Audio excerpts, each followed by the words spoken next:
আসআলুল্লাহাল আযীম, আসআলুল্লাহাল আযীম, আসআলুল্লাহাল আযীম।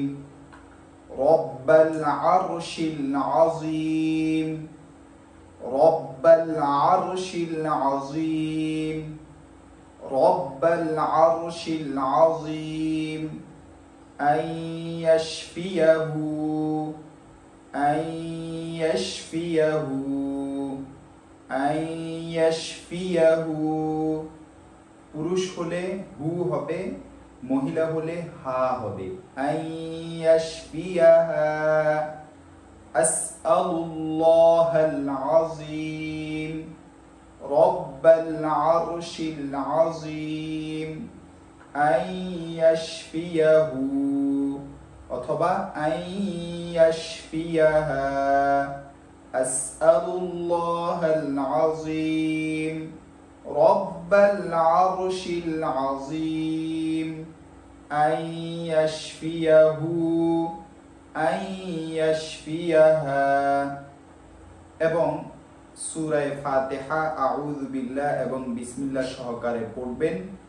ইনশাআল্লাহ আল্লাহ রাব্বুল আলামিন যদি চান এর মাধ্যমে শেফা দিতে পারেন। সূরা ফাতিহা এবং এই দোয়াটি যারা একেবারে পারেন না, এই দুইটির উপর আমল করে পানিতে ফু দিবেন। এই দুইটি পড়া শেষে পানিতে ফু দিবেন।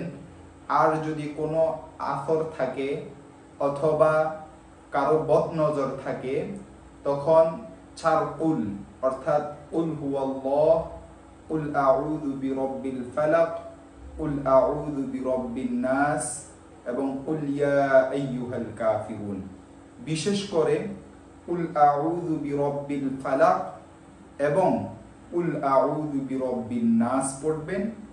এবং আয়াতুল কুরসি যারা পারেন আয়াতুল কুরসি পড়ে পানিতে ফু দিবেন। অতঃপর বিসমিল্লাহর সহিত পানিগুলো খাবেন এবং আল্লাহর কাছে আশ্রয় প্রার্থনা করবেন এবং আল্লাহর কাছে সুস্থতার জন্য দোয়া করবেন যেন এর উসিলায় আল্লাহ রাব্বুল আলামিন ক্ষমা করে দেন এবং সুস্থতা দান করেন।